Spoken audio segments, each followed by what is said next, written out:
నేనొక జ్యోతిర్బిందు ఆత్మను, భూమధ్యమున వెలుగు అవినాశి ఆత్మను. నేనొక జ్యోతిర్బిందు ఆత్మను.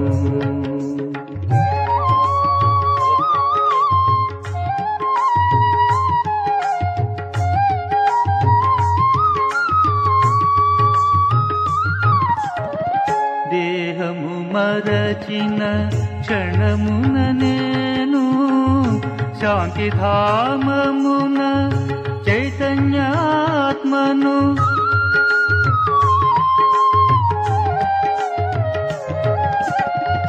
దేహము మరచిన క్షణమున నేను శాంతిధామమున చైతన్యాత్మను. పరంధామమున పసిడి వెలుగుల సూక్ష్మ రూపమున వెలిగే ఆత్మను. నేనొక జ్యోతిర్బిందు ఆత్మను.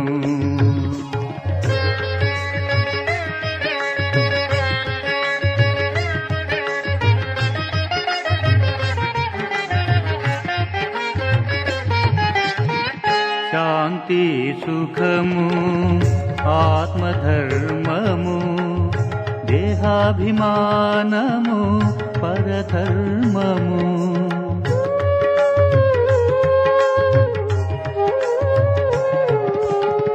శాంతి సుఖము ఆత్మధర్మము, దేహాభిమానము పరధర్మము. దివ్య గుణములందు ఆత్మ ఉద్ధారము, పరంజ్యోతి సంగము పాపాల హరణం.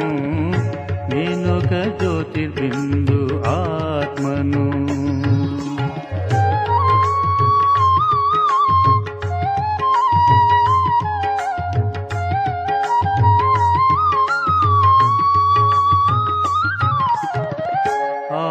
ఆత్మపయనమున నిరాకారము, మనసు బుద్ధి సంస్కారాలు ఆత్మేంద్రియాలు.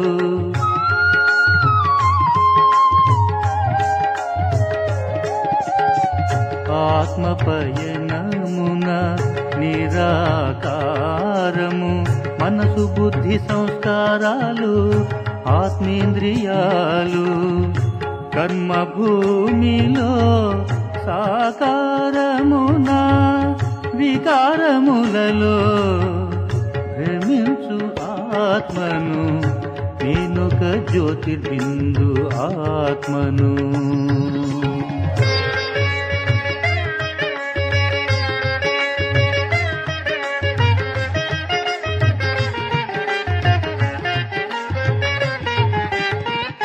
సృష్టి చక్రములో నాటక రంగములో ఆత్మల యాత్రల కర్మబంధనలో.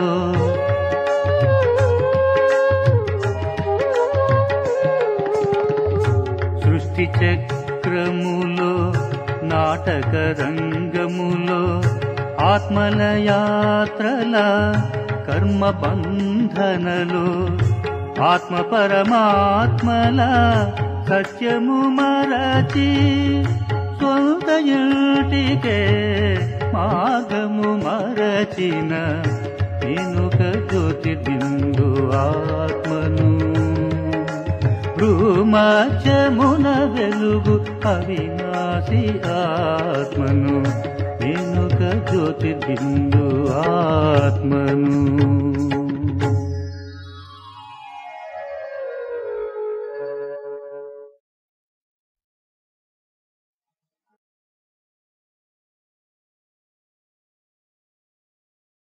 ఓం శాంతి.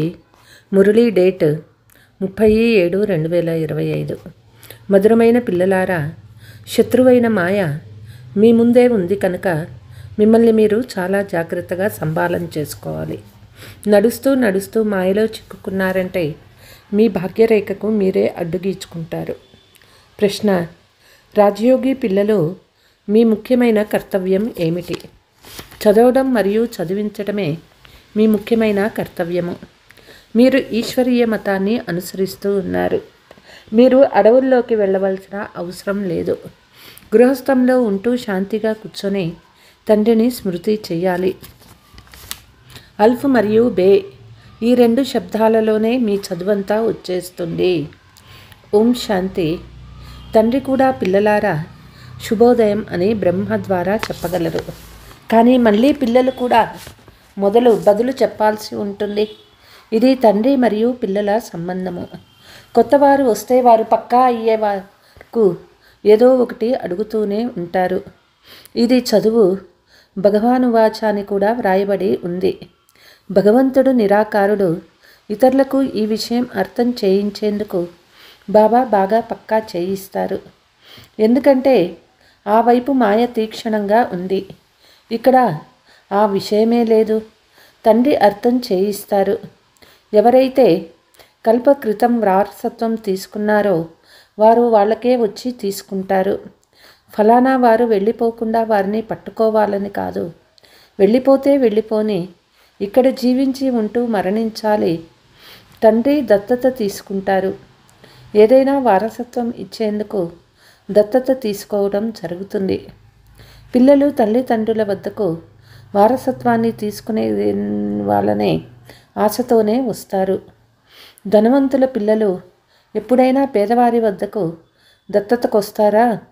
అంత ధనం, సంపాదన మొదలైన వాటిని వదిలి ఎలా వెళ్తారు? ధనవంతులు దత్తత తీసుకుంటారు. తండ్రి మనకు స్వర్గ సామ్రాజ్యాన్ని ఇస్తారు. ఇప్పుడు మీకు తెలుసు తండ్రి వారిగా ఎందుకు అవ్వరు. ప్రతి విషయంలో ఆశ అయితే ఉంటుంది.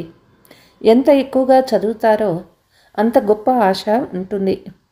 తండ్రి మనకు అనంతమైన వారసత్వం ఇచ్చేందుకు దత్తత తీసుకున్నారని మీకు తెలుసు. మీ అందరినీ నేను మళ్ళీ 5000 సంవత్సరాల క్రితం వలె దత్తత తీసుకుంటానని బాబా చెప్తారు. బాబా, మేము మీ వాళ్ళము. 5000 సంవత్సరాల క్రితం కూడా మీ వారిగా అయ్యాము. ఇప్పుడు కూడా అవుతూ ఉన్నాము. ప్రాక్టికల్గా ఎంతమంది బ్రహ్మ కుమారీలు ఉన్నారు. ప్రజాపిత కూడా ప్రసిద్ధమైన వారు. ఎంతవరకు శూద్రుల నుండి బ్రాహ్మణులుగా అవ్వరో అంతవరకు దేవతలుగా అవ్వలేరు. పిల్లలు, మీ బుద్ధిలో ఇప్పుడు ఈ చక్రం తిరుగుతూ ఉంటుంది. మేము శూద్రులుగా ఉండేవారము, ఇప్పుడు బ్రాహ్మణులుగా అయ్యాము. మళ్ళీ దేవతలుగా అవ్వాలి. సత్యయుగంలో మనము రాజ్యం చేస్తాము కనుక ఈ పాత ప్రపంచం తప్పకుండా వినాశనం అవ్వాలి. పూర్తి నిశ్చయమే లేకుంటే వెళ్ళిపోతారు. కచ్చాగా ఉండి పడిపోయే పిల్లలు చాలామంది ఉన్నారు. ఇది కూడా డ్రామాలో నిర్ణయించబడి ఉంది. మాయ శత్రువు మీ ఎదుట నిలిచి ఉంది కనుక అది తన వైపు ఆకర్షిస్తుంది. మాయలో చిక్కుకోకండి, లేకుంటే మీ భాగ్యరేఖకు అడ్డుగీత గీసుకున్న వారిగా అవుతారు. తండ్రి గడి గడి పక్కా చేయిస్తారు. ఇంతకుముందు నన్ను ఎప్పుడు కలిశారు? తండ్రి మాత్రమే అడగగలరు. ఇతరులు ఎవరికి అడిగే ఆలోచన ఉండదు. గీత వినిపించేందుకు నేను కూడా మళ్ళీ వచ్చి రావణ జైలు నుండి విడిపించవలసి వచ్చింది అని తండ్రి అంటారు. అనంతమైన తండ్రి అనంతమైన విషయాలు అర్థం చేయిస్తారు. ఇప్పుడు ఇది రావణ రాజ్యము, పతిత రాజ్యము. ఇది అర్ధకల్పం నుండి ప్రారంభమైంది. రావణునికి 10 తలలు చూపిస్తారు. విష్ణువుకి 4 భుజాలు చూపిస్తారు. అలాంటి మనుషులు ఎవ్వరూ లేరు. ఇది ప్రవృత్తి మార్గానికి గుర్తుగా చూపించబడింది. ఇదే ఇక్కడ ముఖ్య లక్ష్యము. విష్ణువు ద్వారా పాలన. విష్ణుపురికి, కృష్ణపురికి అని అంటారు. కృష్ణునికి 2 చేతులే చూపిస్తారు. మనుషులు ఏమీ అర్థం చేసుకోరు. తండ్రి ప్రతి విషయాన్ని అర్థం చేయిస్తారు. అదంతా భక్తి మార్గము. ఇప్పుడు మీకు జ్ఞానం ఉన్నది. నరుని నుండి నారాయణుడిగా అవ్వడమే మీ ముఖ్య లక్ష్యము. ముక్తిని ప్రాప్తి చేసుకునేందుకే ఈ గీతా పాఠశాల ఉంది. ఇందులో బ్రాహ్మణులు తప్పకుండా కావాలి. ఇది రుద్ర జ్ఞాన యజ్ఞము. శివుణ్ణి రుద్రుడని అంటారు. జ్ఞానయజ్ఞము కృష్ణుందా లేక శివుందా? ఇప్పుడు తండ్రి అడుగుతూ ఉన్నారు. శివుని పరమాత్మ అని అంటారు, శంకరుణ్ణి దేవత అని అంటారు. వారు శివశంకరులను ఒక్కటిగా చేసేశారు. నేను ఇతనిలో ప్రవేశించానని ఇప్పుడు తండ్రి చెప్తూ ఉన్నారు. పిల్లలు మీరు బాప్ దాదా అని అంటారు, వారు శివశంకర్లని అంటారు. జ్ఞానసాగర్లు ఒక్కరు మాత్రమే. ఈ జ్ఞానము ద్వారా బ్రహ్మనే విష్ణువుగా అవుతారని ఇప్పుడు మీకు తెలుసు. చిత్రము కూడా సరిగ్గా తయారు చేశారు. విష్ణువు నాభి నుండి బ్రహ్మ వెలువడ్డారు. దీని అర్థం కూడా ఎవరికీ తెలియదు. బ్రహ్మ చేతికి శాస్త్రాలు ఇచ్చారు. ఇప్పుడు శాస్త్రాల సారాన్ని తండ్రి తెలియచేస్తారా లేక బ్రహ్మన? ఇతను కూడా మాస్టర్ జ్ఞానసాగరునిగా అవుతారు. పోతే అనేక చిత్రాలు తయారు చేశారు. అవేవి యథార్థమైనవి కావు. అవన్నీ భక్తి మార్గానికి చెందినవి. 8 భుజాలు కలిగిన మనుషులు ఎక్కడా ఉండరు. ఈ చిత్రంలో కేవలం ప్రవృత్తి మార్గాన్ని చూపించారు. రావణుడంటే అర్థం కూడా తెలిపించారు. అర్ధకల్పము రావణ రాజ్యము, రాత్రి అర్ధకల్పము రామరాజ్యము. పగలు తండ్రి ప్రతి విషయాన్ని అర్థం చేయిస్తారు. మీరందరూ ఒకే తండ్రి సంతానము. తండ్రి బ్రహ్మ ద్వారా విష్ణుపురాన్ని స్థాపన చేస్తారు. అంతేకాక మీకు రాజయోగాన్ని నేర్పిస్తారు. సంగమ యుగంలోనే రాజయోగాన్ని నేర్పిస్తారు. ద్వాపర యుగంలో గీతను వినిపించారని చెప్పడం తప్పు. తండ్రి సత్యాన్నే తెలిపిస్తారు. చాలామందికి బ్రహ్మ సాక్షాత్కారము, విష్ణువు సాక్షాత్కారం కూడా జరుగుతుంది. శ్వేత వస్త్రధారి అయిన బ్రహ్మనే చూస్తారు. శివబాబా బిందువు సాక్షాత్కారంలో ఏమీ అర్థం చేసుకోలేరు. మేము ఆత్మలము అని మీరు చెప్తారు. ఇప్పుడు ఆత్మను ఎవరు చూశారు? ఎవ్వరూ చూడలేదు. అది ఒక బిందువు. అర్థం చేసుకోగలరు. ఎవరు ఏ భావనతో ఎవరిని పూజిస్తారో వారికి అదే సాక్షాత్కారం అవుతుంది. ఒకవేళ వేరే రూపాన్ని చూసినట్లయితే తికమక పడతారు. హనుమంతుణ్ణి పూజ చేస్తే వారికి అతనే సాక్షాత్కారం అవుతాడు. గణేశుణ్ణి పూజారులకే గణేశుడే కనిపిస్తాడు. తండ్రి అడుగుతూ ఉన్నారు, నేను మిమ్మల్ని ఎంత ధనవాన్గా చేశాను. వజ్ర వైడూర్యాల భవనాలు ఉండేవి. మీ వద్ద లేనంత ధనం ఉండేది. మీరు ఇప్పుడు అదంతా ఎక్కడ పోగొట్టుకున్నారు? ఇప్పుడు మీరు నిరుపేదలుగా అయిపోయారు. భిక్ష వేడుకుంటున్నారు, అడుక్కుంటున్నారని తండ్రి అనవచ్చు కదా. ఇప్పుడు తండ్రి వచ్చారని మనము మళ్ళీ విశ్వానికి అధికారులుగా అవుతామని ఇప్పుడు మీరు అర్థం చేసుకున్నారు. ఇది అనాదిగా తయారైన డ్రామా. ప్రతి ఒక్కరూ డ్రామాలో వాళ్ళ పాత్రను అభినయిస్తూ ఉన్నారు. ఎవరైనా ఒక శరీరాన్ని వదిలి వెళ్ళి మరొక శరీరాన్ని తీసుకుంటారు. ఇందులో ఏడ్చే విషయం ఏముంటుంది? సత్యయుగంలో ఎప్పుడూ ఏడవరు. ఇప్పుడు మీరు మోహజీత్గా అవుతూ ఉన్నారు. లక్ష్మీనారాయణులు మొదలైన వారు మోహజీత్ రాజులు. అక్కడ మోహం ఉండదు. బాబా అనేక విషయాలను అర్థం చేయిస్తూ ఉంటారు. తండ్రి నిరాకారులు. మనుషులు వారిని నామరూపాలకు భిన్నమైన వారని అంటారు. కానీ నామరూపాలు లేకుండా ఏ వస్తువు ఉండదు. ఓ భగవంతుడా, ఓ గాడ్ ఫాదర్ అని అంటారు కదా. మరి నామరూపాలు ఉన్నాయి కదా. లింగము శివ పరమాత్మ, శివబాబా అని కూడా అంటారు. తండ్రి తప్పకుండా ఉన్నారు కదా. తండ్రికి తప్పకుండా పిల్లలు కూడా ఉంటారు. నిరాకారుని నిరాకార ఆత్మయే బాబా అని అంటుంది. మందిరాలకు వెళ్తే వారిని శివబాబా అని పిలుస్తారు. మళ్ళీ ఇంటికి వచ్చి తండ్రిని కూడా బాబా అని అంటారు. మనము వారిని శివబాబా అని ఎందుకు అంటూ ఉన్నామో అర్థం తెలియదు. తండ్రి గొప్ప చదువు 2 శబ్దాలలో నేర్పిస్తూ ఉన్నారు. అల్ఫ్ అంటే తండ్రి, బే అంటే ఆస్తి. తండ్రిని అల్ఫ్ని తలంపు చేస్తే బే మీది అవుతుంది. ఇది చాలా పెద్ద పరీక్ష. మనుషులు పెద్ద పరీక్షను పాస్ అయితే ముందు చదివిన చదువు ఏది జ్ఞాపకం ఉండదు. చదువుతూ చదువుతూ చివరికి సారం బుద్ధిలోకి వచ్చేస్తుంది. ఇది కూడా అలాగే. మీరు చదువుతూ వచ్చారు, చివరిలో మళ్ళీ తండ్రి మన్మనాభవ అని చెప్తారు. అలా చేస్తే దేహాభిమానం సమాప్తమైపోతుంది.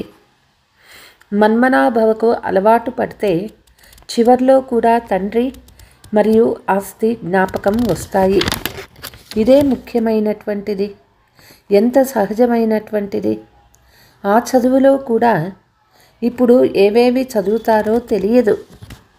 రాజు ఎలాంటివారో అలా వారు తమ పద్ధతిని నడుపుతారు.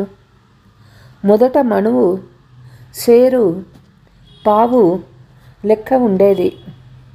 ఇప్పుడు కిలో మొదలైనవి కనబడ్డాయి.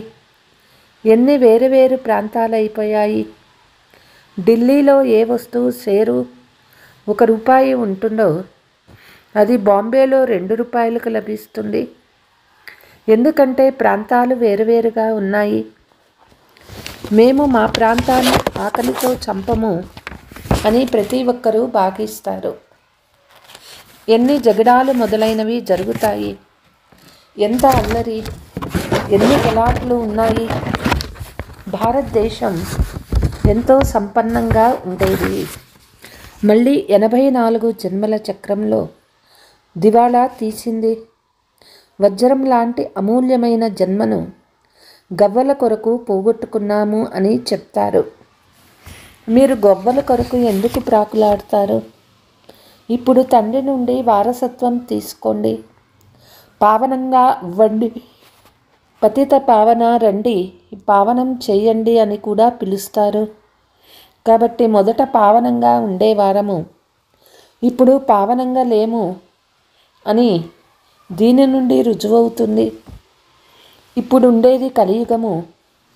నేను పావన ప్రపంచాన్ని తయారు చేస్తాను కనుక పతిత ప్రపంచం తప్పకుండా వినాశనం అవుతుంది. తండ్రి చెప్తారు, అందుకే ఈ మహాభారత యుద్ధం అది ఈ రుద్ర జ్ఞాన యజ్ఞం ద్వారా ప్రజ్వలితం అవుతుంది. వినాశనం కావడం డ్రామాలో నిర్ణయించబడింది. ప్రారంభంలో బాబాకు సాక్షాత్కారాలు ఎన్నో అయినాయి. ఇంత గొప్ప రాజ్యం లభిస్తుంది అన్నప్పుడు చాలా సంతోషం కలిగింది. తర్వాత వినాశాన్ని కూడా సాక్షాత్కారం చేయించారు. మన్మనాభవ మధ్యాజీభవ ఇది గీతలోని పదాలు. గీతలో కొన్ని పదాలు సరిగ్గా ఉన్నాయి. మీకు ఈ జ్ఞానాన్ని అర్థం చేయిస్తాను. ఇది మళ్ళీ ప్రాయలోపమైపోతుంది.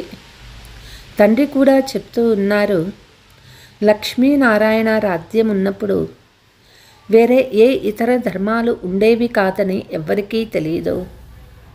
ఆ సమయంలో జనసంఖ్య ఎంత తక్కువగా ఉండేది, ఇప్పుడు ఎంత ఉంది. కనుక పరివర్తన జరగాలి, తప్పకుండా వినాశనం కూడా అవ్వాలి.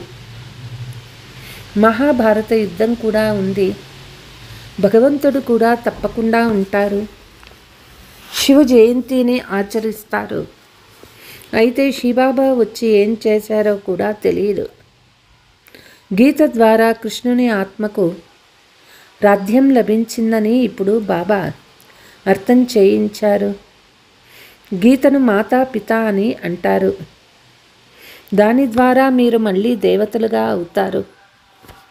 అందుకే కృష్ణుడు గీతను వినిపించలేదని చిత్రంలో కూడా చూపించారు. కృష్ణుడు గీతా జ్ఞానము ద్వారా రాజయోగాన్ని నేర్చుకొని ఇలా అయ్యాడు. రేపు మళ్ళీ కృష్ణుడు ఉంటాడు. వారు శివబాబాకు బదులుగా కృష్ణుని పేరు వేసేశారు. కనుక తండ్రి చెప్తూ ఉన్నారు, మీలో పక్కా నిశ్చయం చేసుకోండి. ఉల్టా సుల్టా మాటలు చెప్పి ఎవరు మిమ్మల్ని కింద పడవేయరాదు.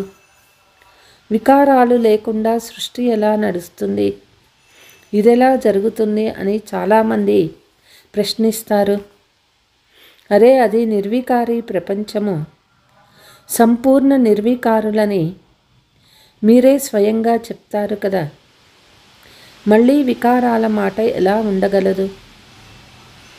అనంతమైన తండ్రి నుండి అనంతమైన సామ్రాజ్యం లభిస్తుందని మీకిప్పుడు తెలుసు. మరి అలాంటి తండ్రిని ఎందుకు స్మృతి చెయ్యరు?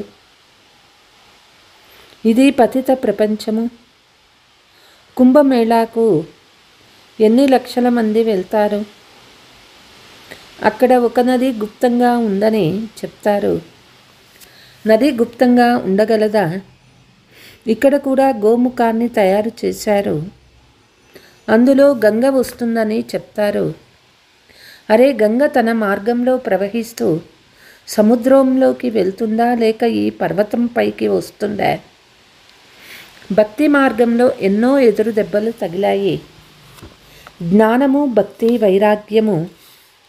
ఒకటి హద్దులోని వైరాగ్యము, రెండవది అనంతమైన వైరాగ్యము. సన్యాసీలు వారి ఇల్లు వదిలి అడవులలో ఉంటారు. ఇక్కడ ఆ మాట లేదు. మీరు బుద్ధి ద్వారా పూర్తి పాత ప్రపంచాన్ని సన్యసిస్తారు. రాజయోగి పిల్లలైన మీ ముఖ్య కర్తవ్యం చదవడము, చదివించడము. రాజయోగం అడవుల్లో నేర్పించబడదు. ఇది పాఠశాల. దాని శాఖలు వెలువడుతూ ఉంటాయి. రాజయోగాన్ని నేర్చుకుంటున్నారు. శివబాబా ద్వారా చదువుకున్న బ్రాహ్మణీలు ఇతరులకు నేర్పిస్తారు. అందరికీ ఒక్క శివబాబాయే కూర్చొని నేర్పించరు. ఇది పాండవ ప్రభుత్వము. మీరు ఈశ్వరీయ మతాన్ని అనుసరిస్తూ ఉన్నారు. ఇక్కడ మీరు ఎంత శాంతిగా కూర్చొని ఉన్నారో. బయట అనేక గలాటలు ఉన్నాయి. తండ్రి చెప్తూ ఉన్నారు, పంచవికారాలను దానం చేస్తే గ్రహణం వదిలిపోతుంది. నా వారిగా అయితే నేను మీ కోరికలన్నీ పూర్తి చేస్తాను. ఇప్పుడు మనం సుఖధామానికి వెళ్తూ ఉన్నాము. దుఃఖధామానికి నిప్పు అంటుకుంటుందని పిల్లలు మీకు తెలుసు. పిల్లలకు వినాశనం కూడా సాక్షాత్కారమైంది. ఇప్పుడు సమయం చాలా తక్కువగా ఉంది. కాబట్టి స్మృతి యాత్రలో తత్పరులై వికర్మలు వినాశం అవుతాయి. అంతేకాకుండా ఉన్నత పదవి కూడా పొందుతారు. अच्छा, मीठे मीठे सिकीलते बच्चों प्रति मात पिता बाप दादा का याद प्यार और गुड मॉर्निंग. रूहानी बाप के रूहानी बच्चों को नमस्ते. हम रूहानी बच्चों की रूहानी मात पिता बाप दादा को याद प्यार गुड मॉर्निंग नमस्ते. ధారణ: బాబా వారసత్వంపై పూర్తి అధికారాన్ని పొందేందుకు మర్జీవ్గా అవ్వాలి, దత్తపుత్రులుగా అవ్వాలి. ఎప్పుడూ మీ శ్రేష్ఠ భాగ్యానికి అడ్డుగీత గీచుకోరాదు. ఏ ఉల్టా సుల్టా మాటలు విని సంశయంలోకి రాకూడదు. నిశ్చయం కొద్దిగా కూడా కదలరాదు. దుఃఖధామానికి నిప్పు అంటుకుంటుంది కనుక దీని నుండి మీ బుద్ధి యోగాన్ని తొలగించాలి. వరదానము: విశేషత అనే సంజీవని మూలిక ద్వారా మూర్ఛితులైన వారిని మేల్కొలిపే విశేష ఆత్మ భవ. ప్రతి ఆత్మకు శ్రేష్ఠ స్మృతి యొక్క విశేషతల యొక్క స్మృతి రూపీ సంజీవని మూలిక తినిపిస్తే వారు మూర్ఛితు నుండి మేలుకుంటారు. విశేషతల స్వరూపమనే దర్పణాన్ని వారి ముందు ఉంచండి. ఇతరులకు స్మృతి ఇప్పించటం ద్వారా మీరు విశేష ఆత్మలుగా అవనే అవుతారు. ఒకవేళ మీరు ఎవరికైనా వారి బలహీనతలను వినిపిస్తే వారు దాచిపెడతారు, సాకులు చెప్తారు. అలా కాకుండా వారి విశేషతలు చెప్తే వారంతటకు వారే తమ బలహీనతలను స్పష్టంగా అనుభవం చేస్తారు. ఈ సంజీవని మూలిక ద్వారా మూర్ఛితులైన వారిని మేల్కొలిపి ఎగిరిస్తూ ఉండండి. స్లోగన్: పేరు, కీర్తి, ప్రతిష్టత, సాధనాలు, సంకల్పంలో కూడా త్యాగం చేయడమే మహాభాగ్యము. అవ్యక్త సూచన: నిమిత్తంగా ఉన్న పిల్లలు విశేషంగా తమ ప్రతి సంకల్పంపై అటెన్షన్ ఇవ్వాలి. ఇప్పుడైతే మీరు నిస్సంకల్ప నిర్వర్థ సంకల్పం చేయువారిగా ఉంటారో అప్పుడు బుద్ధి సరి అయిన నిర్ణయం తీసుకుంటుంది. నిర్ణయం సరిగ్గా ఉంటే నివారణ కూడా సహజంగానే చేసుకుంటారు. నివారణ చేసేందుకు బదులుగా ఒకవేళ మీరే కారణము అని అంటూ ఉంటే మీ వెనుక వచ్చేవారు కూడా ప్రతి మాటకు కారణం చెప్తూనే ఉంటారు. అచ్చా, ఓం శాంతి.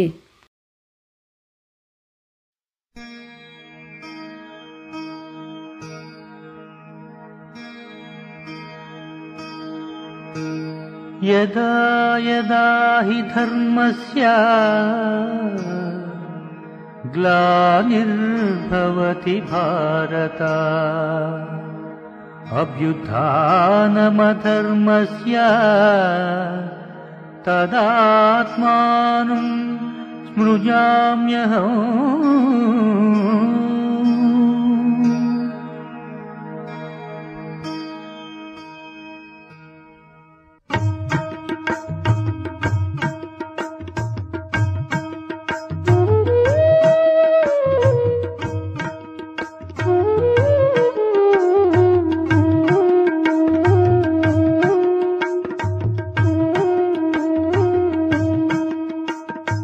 ఉదయించనే శివుడు ఉదయించనే, జ్ఞాన సూర్యుడు తానే ఉదయించనే. ఉదయించనే శివుడు ఉదయించనే, జ్ఞాన సూర్యుడు తానే ఉదయించనే. బ్రహ్మ తనువులోన సాకార రూపాన భూశిఖరాన అవతరించెను, సద్ధర్మ స్థాపనకు ఉదయించనే. ఉదయించనే శివుడు ఉదయించనే, జ్ఞాన సూర్యుడు తానే ఉదయించనే.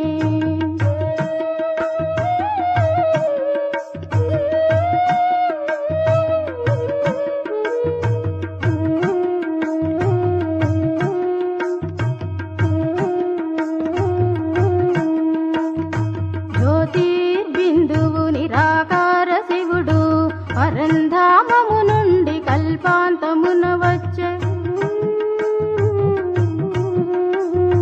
జ్యోతిర్బిందువు నిరాకార శివుడు పరంధామము నుండి కల్పాంతమున వచ్చె. ఆత్మలకు పరమాత్మ అనుబంధమే తెలిపే, ఆత్మలకు తండ్రిగా అవతరించెను. ఉదయించనే శివుడు ఉదయించనే, జ్ఞాన సూర్యుడు తానే ఉదయించనే.